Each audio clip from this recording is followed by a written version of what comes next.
بس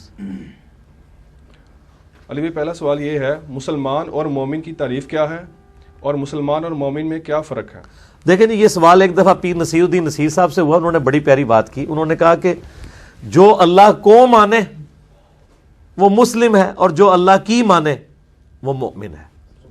ٹھیک ہے، اللہ کو ماننا یہ کافی نہیں ہے. یعنی شناختی طور پہ اگر کوئی شخص اللہ، رسول، آخرت کو مان لیتا ہے عز و جل و صلی اللہ علیہ وآلہ وسلم اور اعلان کر دیتا ہے کہ میں مسلمان ہوں، وہ مسلم ہے.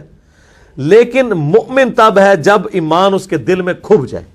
اور جو سورۃ الحجرات میں بھی ہے، قالت الاعراب آمنا، یہ بدو لوگ کہتے ہیں نبی علیہ السلام کہ ہم ایمان لے آئے. آپ فرمائیے کہ تم ایمان نہیں لے کے آئے بلکہ کہو کہ ہم اسلام لے کے آئے، ایمان تو بھی تمہارے دلوں میں داخل نہیں ہوا. یعنی اسلام یہ ہے کہ کوئی اللہ، رسول، آخرت کو مان لیتا ہے اور باقی جو بنیادی عقائد کا اقرار کر لیتا ہے، اس کے بعد اسلام کو پریکٹس بھی کرنا شروع کر دے اور دل و جان سے اس میں پھر کوئی شک نہ کرے اور پورے پیشن کے ساتھ لگ جائے، تو وہ مؤمن ہے. آج کی ڈیٹ میں ہم بڑے سے بڑے سو کالڈ مؤمن کو بھی مسلم ہی کہہ سکتے ہیں، مؤمن نہیں کہہ سکتے، کیونکہ یہ دل کی کیفیت کا نام ہے. اس کا پیرامیٹر اور تھرمامیٹر اللہ تعالیٰ کے پاس ہے. وہ غیب کا علم اپنے نبی تک پہنچا سکتا ہے کہ وہ غیبی خبر دے. آپ اور میں نہیں یہ کلیم کر سکتے.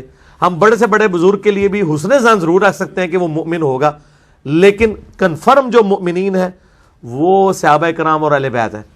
ٹھیک ہے جی، اور ان میں سے بھی وہ جو مرتے دم تک ایمان پہ قائم رہے. اگر کوئی نبی الاسلام کے بعد جس طرح کچھ لوگ مرتد ہو گئے تو وہ ظاہر مومنین میں شامل نہیں. وہ میرا یوٹیوب پہ کلپ ہے، حقیقی صحابی اور قانونی صحابی میں فرق. اور آج کے لوگ تو پھر کس مطلب آپ کہہ لیں کھیت کی مولی ہیں، ان کا تو کوئی مطلب آپ کہہ ہی نہیں سکتے، ان کا تو کوئی لیول ہی نہیں ہے کہ اس کے اوپر بات کی جائے. تو ہم زیادہ زیادہ کسی کو مسلمان مسلم کہیں گے. مؤمن ایمان کی گارنٹی دینا یہ بہت بڑی بات ہے. آپ دیکھیں بخاری اور مسلم کی حدیث ہے کہ منافق کی 4 نشانیاں، میرا خیال ہے ان میں سے کوئی ایک نشانی بھی لیں تو وہ پوری پاکستانی قوم میں پائی جاتی ہوگی. یعنی امانت رکھی جائے تو خیانت کرے، بات کرے تو جھوٹ سے کام لے، معاملہ ہو جائے تو گالی گلوچ پہ اتر آئے. تو یہ نشانیاں تو پائی جاتی. تو عملاً تو منافق ہیں مسلمانوں کی اکثریت. اسی طریقے سے صحیح مسلم حدیث ہے، بندے کے کفر اور اسلام کے درمیان فرق نماز ہے.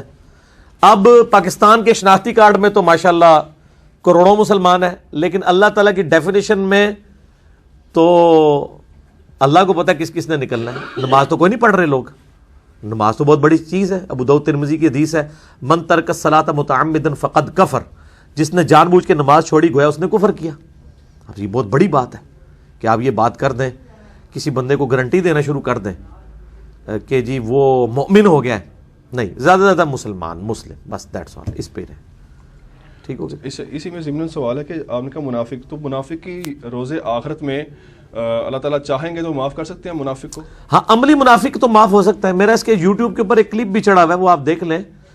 کیا بے نمازی کافر ہو جاتا ہے؟ اس میں میں نے عملی منافق اور اعتقادی منافق، عملی کافر اور اعتقادی کافر کا فرق بتایا. جو مسلمان آج کل جو کلمہ کو مسلمان ہے، یہ عملاً تو مسلمان نہیں ہے نماز چھوڑنے کی وجہ سے، لیکن عقیدے میں تو مسلمان ہے. لیکن اس میں بھی جس نے بالکل کبھی نماز نہیں پڑھی تو وہ تو پھر آپ اس کو کیسے مسلمان کہہ سکتے ہیں؟ چلیں کسی نے کبھی پڑھ لی کبھی چھوڑ دی تو اس نے تو اقرار کر لیا نا.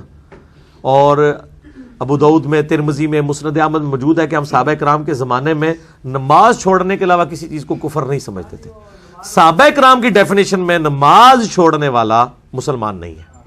مومن تو کہیں ہے ہی نہیں ہے نا، مسلمان نہیں. آج شناختی کارڈ پہ آپ اس کو لکھتے رہے اس کے کلمے کی وجہ سے، اور ہم بھی ظاہر کے اوپر ہی فتویٰ لگائیں گے، باقی اللہ کا معاملہ ہے.